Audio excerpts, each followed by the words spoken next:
आगे सिद्दीक साहब ज़रा मुझे उनका जवाब लेना है क्योंकि वो बार बार डिस्टॉर्शन का मसला आ रहा है। शैला साहब प्लीज़ अपनी बात कंटिन्यू करें, फिर मुझे ब्रेक की तरफ जाना है। जी मैं करती हूँ। देखिए ख्याली ये बात कर रहे थे कि बिलावल जो है वो ख्याली प्रोग्राम दे रहे हैं।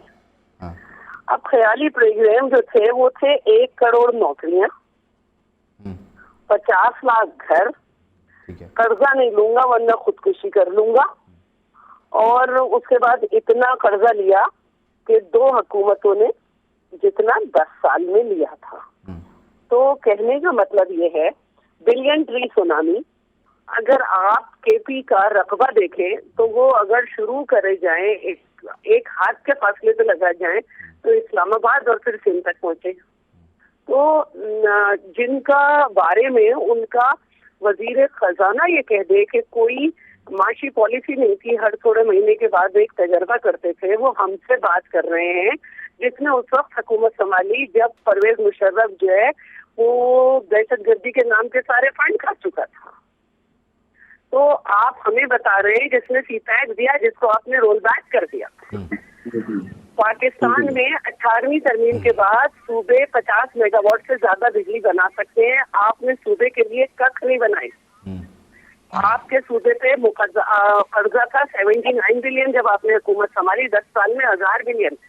और सिंध वाहिद सूबा है जिसमें इस्लाम कोर्ट के शहरियों को फ्री बिजली दी जाती है, और हमने अपने पैसों से बिजली बनाई। न नून लीग न पीटीआई दोनों ने मदद नहीं की, और हम 660 मेगावाट फैसलाबाद में दे रहे हैं, और हमारा अपना बिजली घर है, हमारी ट्रांसमिशन लाइन है। इसके अलावा अल्टरनेटिव प्रोजेक्ट से 100 मेगावाट कराची को मिल रही, जिसके सिले ने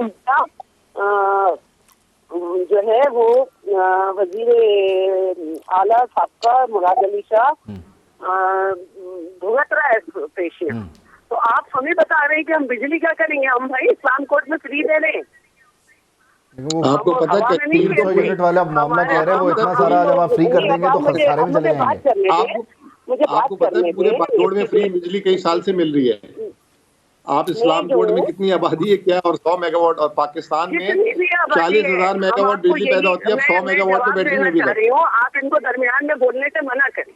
मुजम्मिल साहब लेट हर कंप्लीट। चले शैला साहब आप अपना पॉइंट पूरा कर लें, फिर मैं जवाब दे देता हूं। मैं नहीं बोली, मैं ये दावा इसलिए कर रही हूँ कि हमारे पास जो थर में कोयला है जो हम बिजली बना रहे हैं, आज उसकी यूनिट की कीमत 8 है, और जैसे जैसे कोयला निकलेगा उसकी कीमत सस्ती होती चली जाएगी, और हमारे पास पता नहीं 400-500 साल का कोयला पड़ा हुआ है जिसपे आप तवज्जो नहीं देते।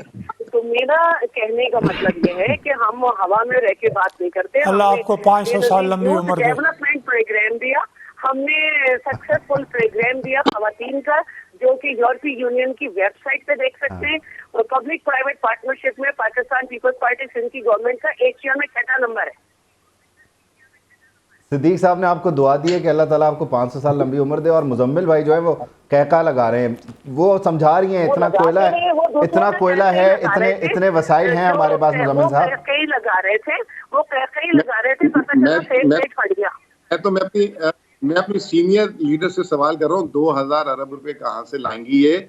मैं ये कह रहा हूँ कि जब ये 18वीं तरमीम के नारे लगा के इन्होंने कर दी तो वो 17 वजारतें जो है उस वक्त क्यों नहीं की? और अगर आप कर भी देंगे, और अच्छी बात है, ये हमारे भी मंशूर करनी है, उसके 600 अरब रुपए से खसारा कम करना है। मैडम मैं आपसे ये सवाल कर रहा हूँ, आप जो है पता नहीं किधर लेफ्ट राइट उस 2 बातों का जवाब ही नहीं दे रही। उन 2 बातों का जवाब दें। वो दे रही है जवाब दे रही है। मैं उसका भी जवाब दे देती हूँ। 18वीं तरमीम जो है उसको दिसंबर 2012 के बाद उस पर अमल होना था, और उसमें बहुत सारी वजारतें डिवॉल्व होनी थी, वो नहीं हुई। और इसी चक्कर में बहुत सारी चीजें जो हुई उसमें ना आप एनएफसी कर सके ना नून लीग एनएफसी कर सके, क्योंकि ये डिवोल्यूशन ऑफ पावर था। आप भी इस वादे पे आए थे कि 18वीं तरमीम आप खत्म कर देंगे, और एक नया वादा फिर किया जा रहा है। तो मैं आपको ये बता रही हूँ कि हम प्रोडक्टिव पार्टी है अगर हम इतने पैसों में कि जबकि वफाक हमें पूरे पैसे नहीं देता और आपने तो दिए ही नहीं। नेशनल इकोनॉमिक काउंसिल का इजलास जो कि कॉन्स्टिट्यूशनल बॉडी है 2 दफा बुलाया जाता है, वो भी नहीं बुलाया। मेरा जवाब दे दें। मैं जरा I have to interrupt Muzammil भाई। शैला साहबा प्लीज, शैला साहबा साथ ही रहें आप।